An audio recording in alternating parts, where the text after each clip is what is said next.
Petit conseil au gouvernement, au prochain remaniement ministériel, mettez directement le Joker au ministre de la Justice, il a déjà plaidé à la barre et il sait faire s'abattre une justice de fer.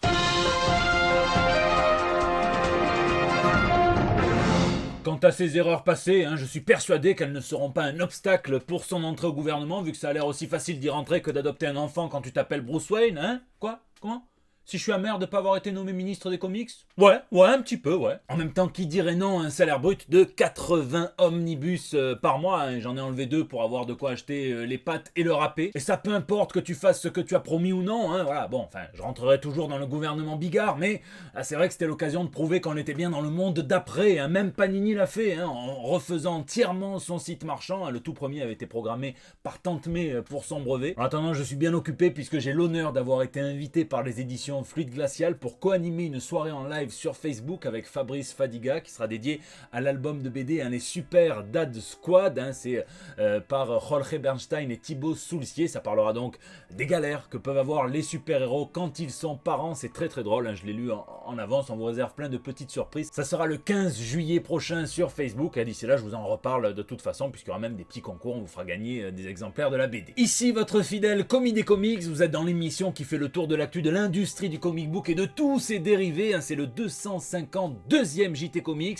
Le Huffington Post a suivi Nicolas, 18 ans, citoyen de la Convention Climat, qui à l'issue des déclarations d'Emmanuel Macron a déclaré exactement la même chose que Jared Leto à l'issue de la projection de Suicide Squad. Je m'attendais à plus de Joker, et sans plus attendre, nous on passe aux news de la semaine.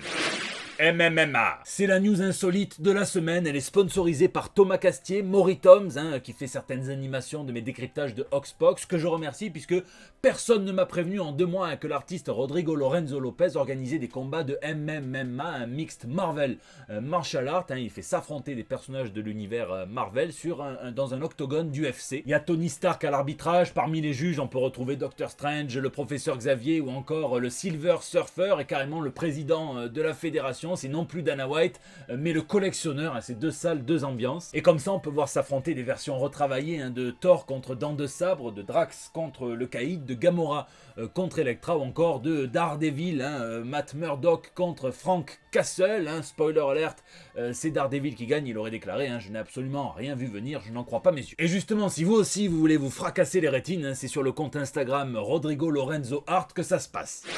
King versus Kane. Le scénariste de comics Tom King en est venu au tweet avec l'acteur Dean Cain qui a longtemps incarné Superman dans la série Lois et Clark, qui est pro-Trump et qui réagissait donc sur la chaîne Fox News, qui est aussi une chaîne sympathisante du président américain. Il réagissait à un article édito du Times qui se demandait s'il n'était pas temps pour Hollywood d'examiner les problématiques générées par les représentations idéalisées à la fois des policiers et des super-héros dans les films, donc des super-héros parfois des anti-héros qui peuvent être mandatés par les autorités pour faire appliquer la loi en la brisant évidemment, c'est le cas de la Suicide Squad par exemple, mais aussi de Batman dans une certaine mesure. Kane prend le soin de dire qu'il y a oui peut-être 0,01% de mauvais flics, mais que tout le reste sont des héros et que ceux qui émettent des critiques envers les modèles, les représentations qu'on nous offre des super-héros et des policiers ont des arrière-pensées, qu'ils haïssent le capitalisme, qu'ils haïssent la loi et l'ordre, qu'ils haïssent l'Amérique, comme quoi il n'a pas perdu sa capacité d'aller d'un point A à un point Z en ligne droite en volant. Et l'acteur, qui est désormais policier réserviste dans sa ville, a déclaré qu'aujourd'hui, en tant que Superman, on lui interdirait de dire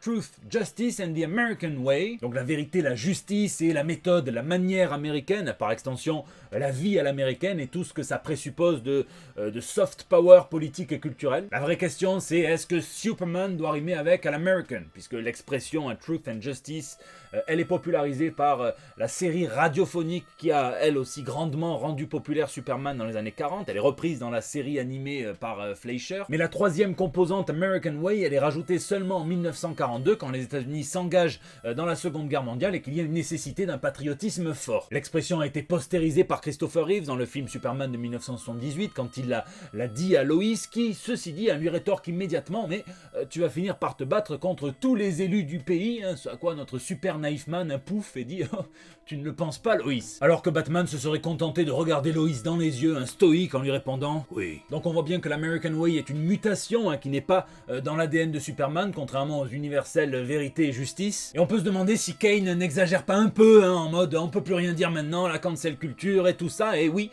finalement, puisqu'on en a même la preuve, et c'est Tom King qui nous l'apporte dans le Up in the Sky, le chapitre 3, sorti chez Urban, et je vous le conseille fortement d'ailleurs, puisqu'il fait dire, certes, à Sergeant Rock, mais je crois en la justice, je crois en la vérité, je crois en la manière américaine, la méthode américaine, et je crois en Superman. Alors cherchez pas, ça a été traduit American Way par l'idéal humain en français, comme quoi ce n'est qu'une question de point de vue. Et d'ailleurs dans le Superman Returns de Bryan Singer, il faisait dire à Perry White aussi, pas à Superman, mais est-ce qu'il croit encore en la justice, en la vérité et en tout ça. Puis c'est parti en couille, enfoiré, je l'ai écrit dans un comic cette année, lui dit King, ce à quoi Kane répond, bien joué à toi, autant pour moi, je suis ravi que tu l'aies fait, quel est le titre de ce comics, PS, c'était pas la peine de me traiter d'enfoiré, mais si ça te fait te sentir fort, tant mieux, ce à quoi King, qui est un ex-agent infiltré de terrain de la CIA, lui répond qu'il ne sait pas s'il est fort, mais qu'il a servi son pays en étant déployé, et pas seulement en portant une cape à la télé. Je crois très clairement qu'on les verra pas faire du Netflix and chill ensemble tous les deux, en tout cas, je pense, contrairement à Kane, qu'il n'y a rien de fou à réfléchir posément à quoi que ce soit, quelque sujet qu'il soit. D'ailleurs, souvenez-vous que dans les début des années 2010, un Superman avait renoncé à sa nationalité américaine pour être un citoyen du monde. Il était à deux doigts de faire rougir ses yeux et de dire « Brûle, Babylone, brûle ». Je vous laisse me dire ce que vous pensez de ce débat dans les commentaires.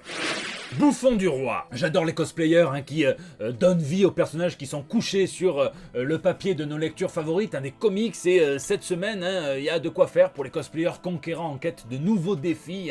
Pour les plus monarchistes d'entre eux, vous avez le King Robin qui nous a été présenté, c'est le nouveau personnage de Scott Snyder, de Greg Capullo, et le scénariste nous dit que c'est son personnage le plus effrayant, puisque contrairement aux autres, il a toujours été comme ça, c'est pas simplement un ado qui aurait découvert Marilyn Manson avec 15 ans de retard. En tout cas, on en saura plus sur ses origines dans le Death Metal numéro 2. Et à défaut du roi, on pourra se contenter du bouffon, en l'occurrence Harley Quinn, puisque dans l'anthologie Black plus White plus Red dont je vous parlais la semaine dernière, le numéro 2, c'est Mirka Andolfo qui s'en charge, et Harley Quinn va être dans le milieu de la mode, et donc elle va avoir des nouveaux habits. Je suis certain que ça fera ressortir le nécessaire à couture et les tissus de tous les fans du personnage.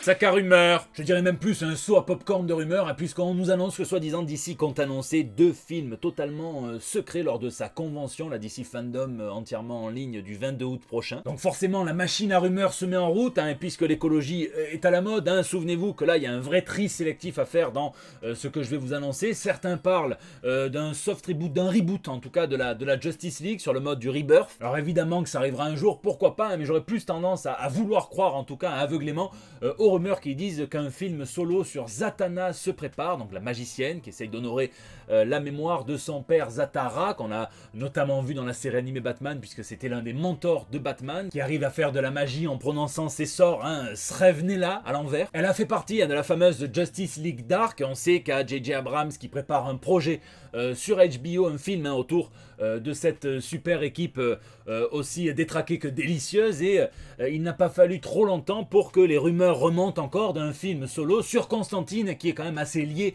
à Zatanna. C'est compliqué, certes, mais bon. Donc un nouveau Hellblazer qui serait produit par Bad Robot, donc la société de J.J. Abrams, qui serait dans le ton de cette nouvelle Justice League Dark qui prépare. Mais est-ce que les deux seraient reliés? Est-ce que ça va vraiment sortir? Est-ce qu'on va savoir un jour comment le Joker de Nolan a eu ses cicatrices? En attendant, même si seulement un tiers de tout ça se réalise, je serais quand même content. C'est toujours cool de revoir un Constantine à l'écran, et surtout, ça risque de faire grimper les ventes des comics. Le Hellblazer de Vertigo, c'est la grande époque. Foncez dessus, Delano, Ennis, Azzarello, Ellis, allez-y dans n'importe quel ordre. Moi je vous conseille celui chronologique, mais lisez, c'est de la bombe.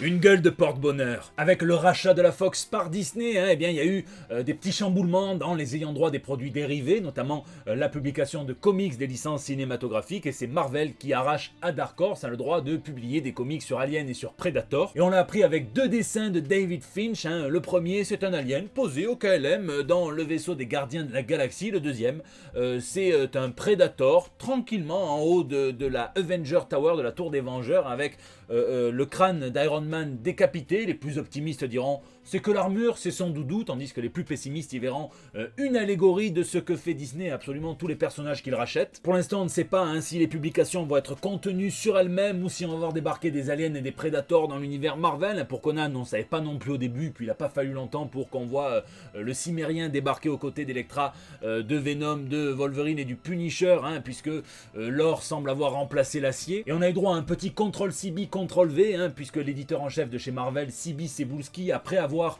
rappelé l'importance des licences Predator et Alien, a déclaré nous allons nous montrer à la hauteur de cet héritage, tandis qu'il y a 2 ans, quand il annonçait le retour de Conan chez Marvel, après avoir rappelé l'importance du personnage pour la maison des idées, eh bien, il avait déclaré nous allons nous montrer à la hauteur de cet héritage. D'ailleurs, un petit peu dans le même schéma, on avait vu une image de Deodato Jr. dans laquelle un Conan se tenait devant Thor et Wolverine, donc n'hésitez pas à me dire d'ores et déjà dans les commentaires quel personnage Marvel vous rêvez de voir essayer de tuer un Predator.